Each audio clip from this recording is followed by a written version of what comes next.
Alright, so check it out, guys. I'm going to teach you how to install a bottom bracket into a BMX bicycle. I have my freshly painted mid-90s Schwinn that I'm going to be sticking my bottom bracket in today. Some of the things you're going to need is some grease, a couple of 2x4 blocks, nice big heavy hammer, your spindle that you're going to be using, and of course your bottom bracket. So this bottom bracket is going to go in an American sized bottom bracket, so I've got to use these cups here. As you can see, the bearings are not pressed into the cups at this point, so the first thing I'm going to do is put a little bit of grease in there and then pop these bearings in. And the way I'm going to do that is set it on a block. After putting my grease in, use another block here and tap it right into place until it goes all the way in. So I'll do that and show you what I've got.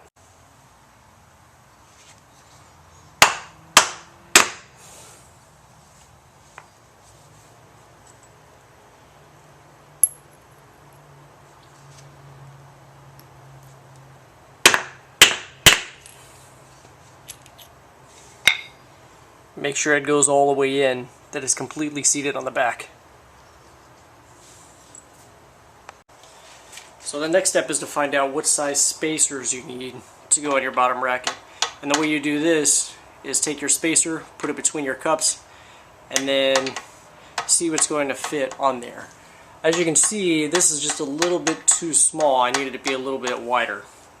So luckily, because this kit didn't really come with the right size spacers I needed, it came with a big fat 5mm one, and then this one I think is like 2 or 3 millimeters. But this one's too big, and this one is actually too big as well. So luckily I had these sitting around. I'm going to try those out until I get the right size that I need, because you want that to fit just right. If this doesn't fit just right, then either your bearings are going to be too loose or too tight when you tighten your crank arms on. So as you can see, this is kind of like trial and error. I'm just popping different spacers on there until actually that right there seems to be perfect.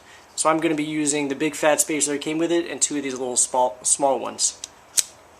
The next thing you want to go ahead and do is pound one of your cups in on one side using the blocks. I'll show you how to do that in just a moment. Once again, make sure you put a little grease around here before inserting it into your frame, because the last thing you want is to get your cranks all in and have it be squeaking and stuff like that when you're pedaling. So go ahead and put a little grease, bring your frame down onto the cup,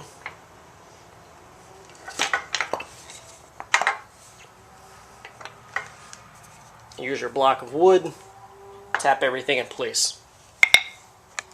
I actually flipped it over from where I had it before, put the block under here, and hammered it from the top like this. So I've got this cup in.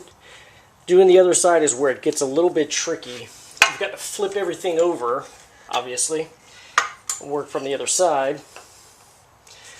But what you also have to do at the same time is go ahead and grease up your spindle, get that all greased up, slide your spacers that you need into place, and then what you're going to do is place that in here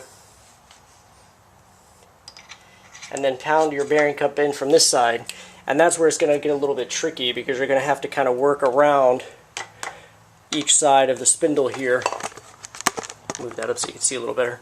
You're going to have to work from each side of the spindle here, doing a little bit at a time, making your way all the way around. It's probably going to take a while, but make sure that you don't get, excited and start hammering on stuff that you shouldn't be hammering on and breaking anything, because that's definitely not what you want. And you definitely want to have your spindle in here to make sure your spacers stay where they're supposed to be, and to make sure this goes in nice and straight. So yeah, once you've got your bottom bracket all pounded in there and you verify that the cups are pressed all the way in, go ahead and pop your bottom bracket back out by using something like this to go on the back side of the spindle.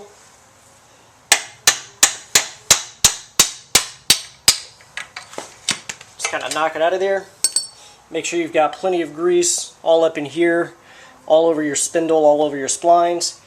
pop your spindle back in, put your crank arms on, you're ready to rock and roll. Alright, so to install your crank arms, the cranks come with this nifty little installation tool.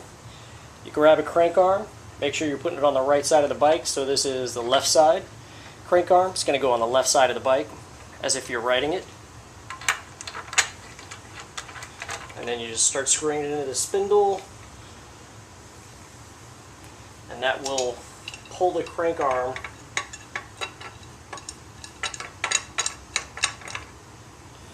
right onto the spindle as you turn it.